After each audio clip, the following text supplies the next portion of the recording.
Good morning, class. This is Marcella, and today for the lecture we're going to be talking about ecological classifications. So the objectives for this lecture are to understand how and why ecological classification systems are developed, and also to understand the role of ecological classification in forest management. So when we think of ecological classification, we often think of grouping things. So this is a Google search for red pine forest. And hopefully as you're kind of looking at these images from Google, so this is just typed in red pine forest in Google Images, and these were the first few images that came up. Are you noticing any similarities? Are there similarities in species? Obviously, I typed in red pine, so we're coming up with red pine. But are there similarities in species, in structure, in maybe some of the understory, what the understory looks like? And that's kind of the idea of these ecological classifications. Early scientists, early researchers, early natural resource managers were outside observing, studying, managing, and they began to notice these patterns in where species show up, how species look, these similarities. And based on these similarities, they began to develop these groupings. And these groupings have many names. One of them is ecological classification. Another one we'll talk about is habitat typing. A very simple one is forest type, which includes maybe canopy cover. What's the dominant species there? Our forest type is red pine here. So we'll talk about how these classification systems developed and also the importance of them. So one of the main underlying premises with these floristic communities is they're similar, but they're not identical. So there's some underlying feature in these red pine forests. Maybe it's species, maybe it's structure. Well, it's likely species and structure. There's some underlying pattern. And these are the patterns that we use when we develop these classifications. So what patterns could we use to classify? I've been talking about a few of them. We can classify it based on numerous different types. That could be the potential natural communities. So in the lake states, we've done a lot of harvesting, we've done a lot of planting, we've changed some of our communities. If we look at what the natural community could be or might be, we can classify based on that. We can classify based on the soils. The hydrological function. Is it a wet site? Is it a lowland site? Is it a dry site? Is it very xeric? Those can be two broad classifications, mesic or hydric or xeric, and what kind of forest communities develop on those sites. Landform and topography, climate, natural process such as succession, nutrient cycling, and natural disturbance regimes such as fire, wind, ice. There's a whole host of different ways that we can classify, and we can classify based on more than just one of these. So soils and hydrological function, those can go hand in hand, as well as natural processes and natural disturbance regimes. The type of fire you're going to get in a very moist, in a very xeric site, or in a very hydric site with a lot of peaty soils is going to be very different than maybe an upland site with well-drained sands that's xeric and has frequent fire. So using these together, we can come up with a way we can classify. So which variables might you think might be the most accurate? So take just a second, pause, press the pause button, and think about what might be accurate and write those down. So hopefully you came up with a few ideas on which might be the most accurate. So it's a trick question. It really depends on your site. And hopefully when you are wrestling with what variable must be the most accurate, you're thinking, well, it will depend on the certain situation.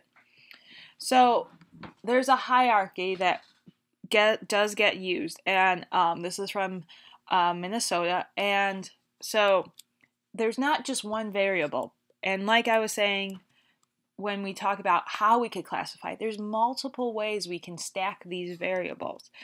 And the natural ecological unit hierarchy kind of talks about these broad ideas. So from the very broadest, we have the domain, which uses broad climatic zones or groups: dry, humid, tropical.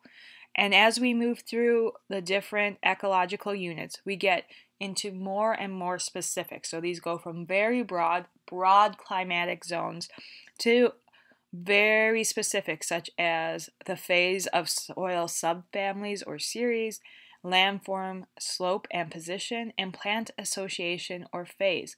So we move through these kind of broad descriptions to something much more specific. And having this kind of layer allows you to look at different levels. So at the very broadest, you're looking maybe across most of the lake states, most of the Northeast when we talk about broad climatic zones.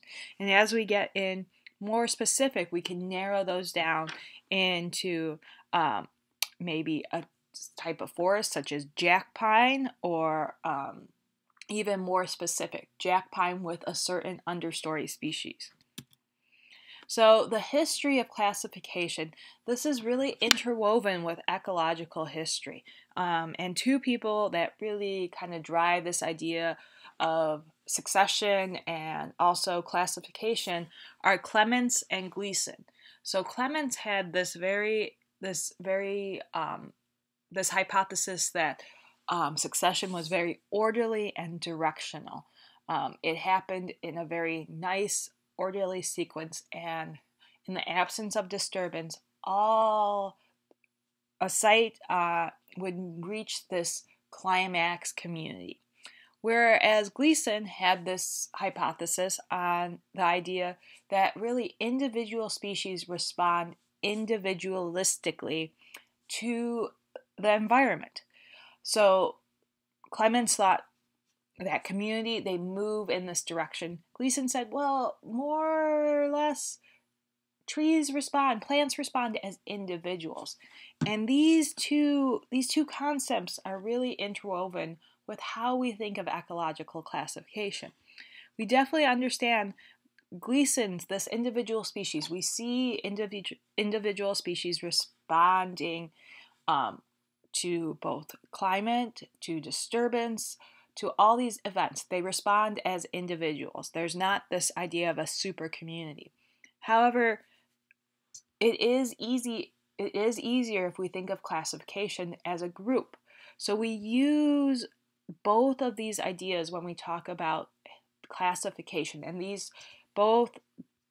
this history has really influenced where we are now and also where we will go in the future. But there is a lot of gray area when we talk about classification. So classifications can be described as very rigid. However, plant communities aren't rigid. There's a lot more gradation, there's a lot more transition. So there's these gray areas, whether it's due to changes with disturbance or succession. There's these gray areas that exist. And the gray areas are the gradients. So you don't just go from mesic or a xeric community to a hydric community. So very dry to very moist. So there's some kind of gradient that occurs, whether it's a very short transition or a very long transition. There's some kind of transition forest. And so these gradients can occur based on energy, so net primary productivity, moisture. So again, water is an extremely important attribute in our forest. And especially when we look out west, water can be extremely limiting. And in some forest communities, we don't even get a closed canopy because water is so limiting. We can also think about nutrients. And then finally, disturbance. So there's all these gradients that exist in a forest. And since these gradients occur, and each forest, remember, in silviculture, the definition, it's the art and science. So we know there's these gradients. We understand that. That's the science. but there's also an art. There's the need to classify, to group these forests together, to acknowledge the patterns that we're seeing. So classification systems give a name to each of the unique ecosystems. So why is this name important? Why is it important to give a name to these different forest communities, to either use habitat typing, to use ecological classification, to classify these forests? It creates discrete practical units. It allows you to do grouping. It allows you to make statements such as in jack pine forest types, or in northern hardwood forest, or at a broader scale in boreal forest. It allows us to describe general patterns that we see at different levels, whether it's the landscape, whether it's the stand, whether it's a forest type. It allows us to describe patterns that we see. So patterns have built these classifications. So I always thought it was so cool, some of these early scientists, they've gotten to explore it. They really were out in the field going up and down and just exploring what was there. So one of the big names when we think about classification systems is Rexford Daubenmeier. So he developed this idea of habitat typing. It was developed in the West in the 70s and 80s. This idea then moved over to the Lake States with Kotar and Berger developing habitat types for Wisconsin and Michigan.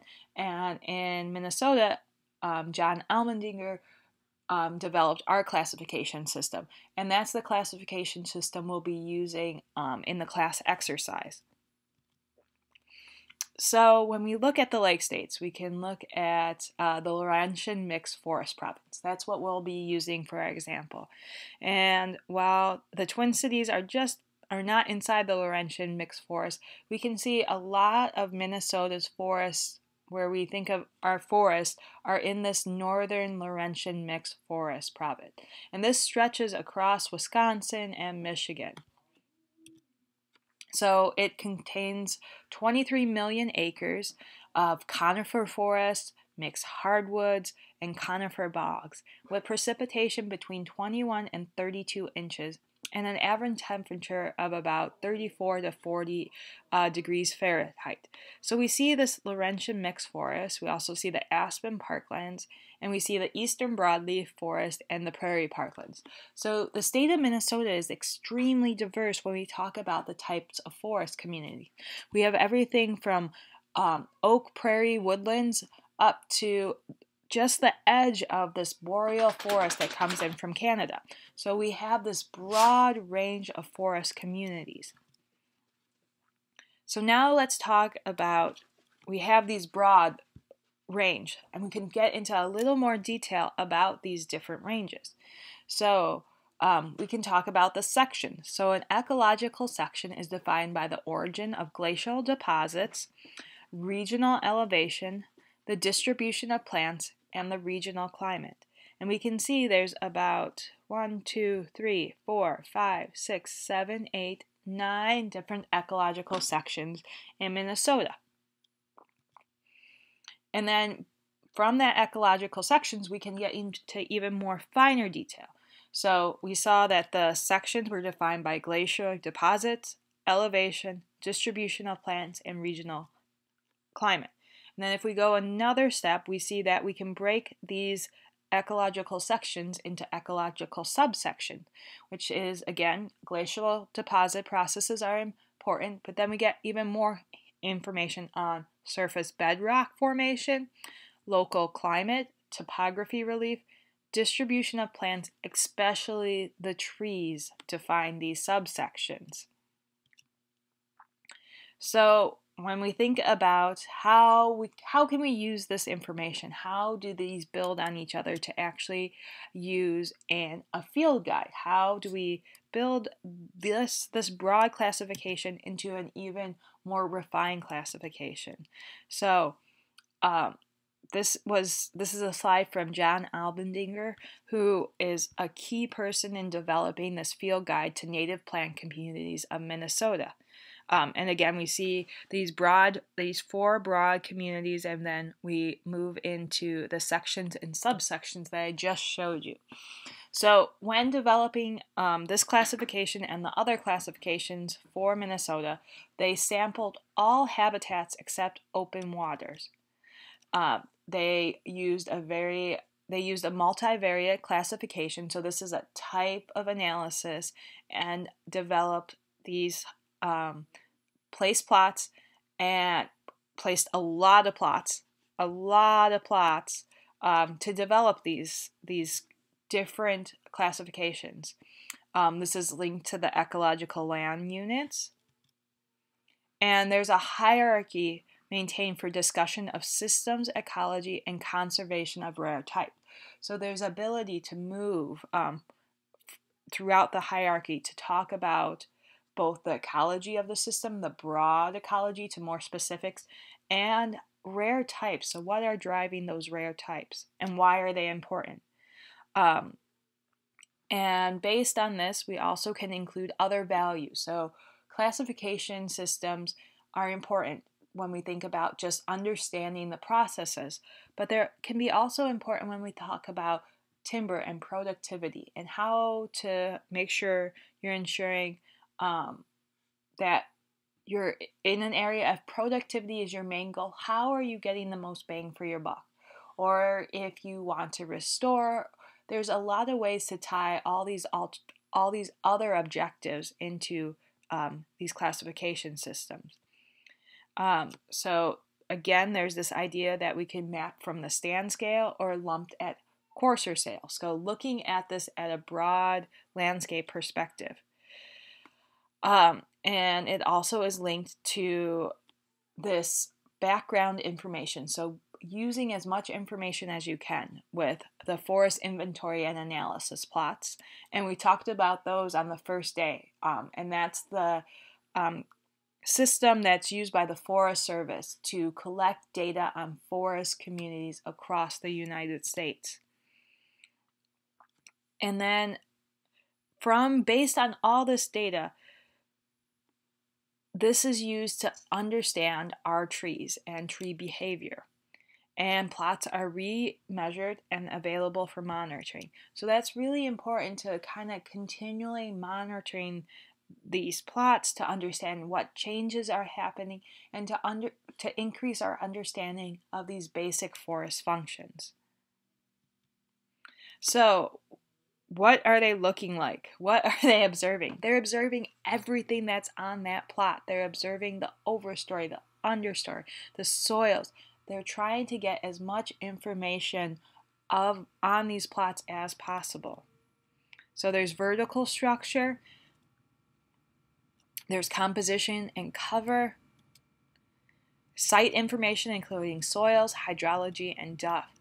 And this all leads to this hierarchical system that we've been talking about. So at the very highest level, we have the systems group, such as upland forest and woodland systems. So very broad. Based on that, we move into ecological systems. So what are the main processes? It's a fire-dependent system. And then we talk about where it is regionally, so central. And then the local environmental conditions. It's a central, dry pine woodland. Again, we're getting even more detail. Finally, we talk about canopy dominant, so jack pine woodland, and then the subtype. So even more specific is what's in the substratum or what environmental condition. So we see there's a lot of ericaceous shrubs. So this allows you to so a jack pine yarrow woodland is more specific, but we can then move up to it's a fire-dependent system. So if we just wanted to look at fire-dependent systems, we would include jack pine woodlands and other fire-dependent systems. So it allows this hierarchy to work at different levels based on which dominant factors are driving at your processes. So we look at this hierarchy. So native plant communities classes. So we have uniform soil properties, texture, moisture, nutrients, and emphasizes understory plants. And then we move into the community types. the dominant tree covers, finer environmental conditions, and finally that subtype, the canopy composition, substrate, and it's very useful, this subtype. We think about rare plant habitat survey. So what unique feature makes this rare? And it may be that it's rare because of disturbance, it's rare because of the hydrological functions that are there, it's rare because of how settlement happened. So there's all these reasons that it might be rare, but we can work through these different levels to look at these different forest communities. So this is just one example, and we can see that we move through these different classes where we're in the upland forest and woodlands. It's a fire-dependent forest and woodland species, northern dry sand pine woodlands, and then finally we get into these more specific jack pine woodland on a sand, or jack pine woodland, and then the subtype with bracken subtype, so bracken fir, or bur oak carrion flower subtype. So we can use this information to really draw. But if we just were interested in fire-dependent woodland systems, we would be able to look at all these different systems because they're all fire-dependent. If we were just So it gives you a way to work at different levels. So why might this classification system, why might this tool be helpful for forest management? Press pause on the lecture button and write down an idea of why this might be a helpful tool for forest management. Okay, so coming back from the pause, why might this be a helpful tool? So it gives us a common language. It's based on important features including soils, moisture, and processes, disturbance, and succession. This is what underlies our forest. This is what drives our forest. We know soils are important. We know moisture is important. And we know that disturbance impacts this for our forest community. So this is all based on what's important processes in our forest. And this puts the silvics in silviculture. So it puts this understanding of trees, of tree life history in when we're managing for silviculture. And it's not a perfect tool. No tool is perfect. It's hard to use an ecological classification system in those gray areas, in those gradients as we transition in those transition zones. But it can be an extremely useful tool when we're talking across different agents, across different units. So someone working for wildlife, someone working for waters, someone working in forestry. Using this ecological classification, it gives us a common language to talk about our goals and objectives and what are important processes or what are important features that we want to maintain, whether it's for wildlife, whether it's for a specific species or a suite of species, or hydrology. What do we need to do to maintain hydrological function in black ash swamps in the face of emerald ash borer? So this gives us an important tool to begin talking about how do we manage for multiple objectives. And that ends this lecture. Thank you.